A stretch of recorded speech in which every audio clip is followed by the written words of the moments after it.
Le 5 décembre 2016, le Gabon ratifiait l'accord de l'Organisation mondiale du commerce sur la facilitation des échanges mis en vigueur le 22 février 2017.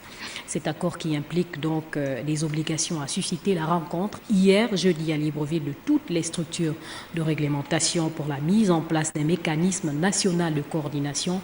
Voyons cela avec Linda Nyumba Mungengi et Thierry Mandaka.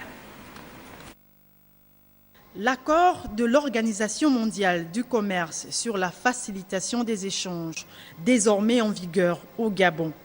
Toutes les structures concernées par la question sont représentées ici pour mieux le comprendre et surtout élaborer un plan d'action commun.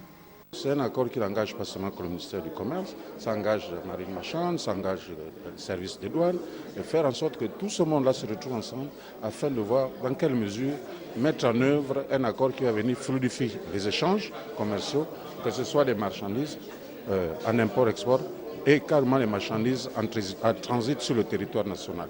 Donc pour nous, c'est un gain en termes d'échange, en termes de sensibilisation. Et qu'au sortir de là, toutes les parties prenantes, on va s'asseoir pour mettre une feuille de route bien à même de pouvoir mettre en œuvre cet accord qui est rentré en vigueur depuis hier parce que tous les 2/3 des pays membres de l'OMC l'ont ratifié. Fluidité d'importation et d'exportation des marchandises pour un abaissement de coûts, un avantage tant pour les autorités commerciales, les investisseurs que pour le reste de la population.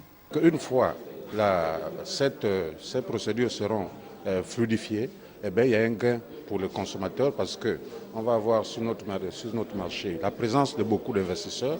Qui dit investisseur dit création d'emplois, qui dit création d'emplois dit consommation. Et par ailleurs, c'est un gain pour les consommateurs parce qu'on aura une gamme variée de produits sur le marché et des produits qui vont être compétitifs et donc qui ne vont pas obérer substantiellement les ménages. À noter que ces travaux préparatoires sont techniquement appuyés par plusieurs partenaires dont l'Organisation internationale de la francophonie, organisme qui travaille au quotidien avec le ministère en charge du commerce pour la formulation et le suivi des mesures politiques commerciales.